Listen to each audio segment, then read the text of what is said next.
e piny mangima.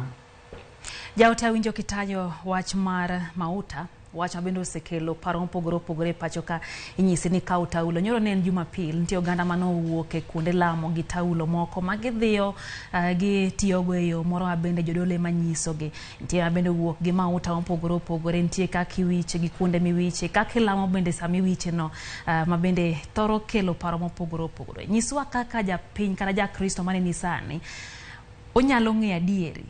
Ere kako nyalo yango gino minyise ni mato kora adier, ni mato kora ok en mauta mawuondi, mato kora en mauta madhi konyi, nikech nitiere oganda bende osewuok mowacho ni mauta go osetimone honni jadolo mondo koro ng'ato ng'eye ni to kanisa mowuok e nyorocha. Ere kako nyalo ng'eyo gino mabende ni e bwo teko mar Nyasaye adieri ma ok en gino ma onyalo kelo ne wuond?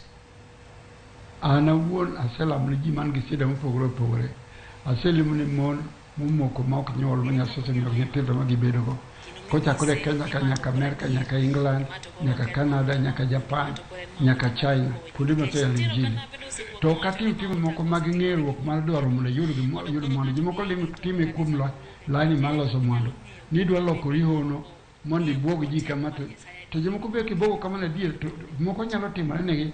To kotimone kamano koro miyo gigo kikawo yigi gidhi keto kuom dhano matimo mano. To konego waket yiwa kuom dhano, to waket yiwa kuom Jehova Nyasaye manyalo gik matek. Nyasaye kende ma kwachung' e nyime to nyalo konyowa.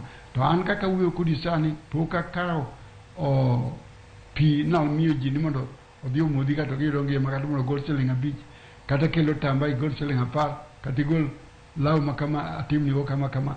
Mago chunje mag koro ma ok kony kaka joroho. Chuny machalo mar roho ni naneno thuth, aneno jachien ka, aneno gine ni e korot ka, aneno gine ni e gine. Gige kamago gin gik moko ma ok onego bed practice, ok onego tim e thuolo mantiere. Jomoko time to gitime ignorantly. Lakini jomoko to kosetime kamano to jomoko bende dwaro yie ginyalo chopo gima kamano timre ne. To kosetime to weni mi ng'ano konye, ng'ano kokonye okete e wuond. Nikech pi ok kony go ng'ato ma ng'ato bed gi ngima.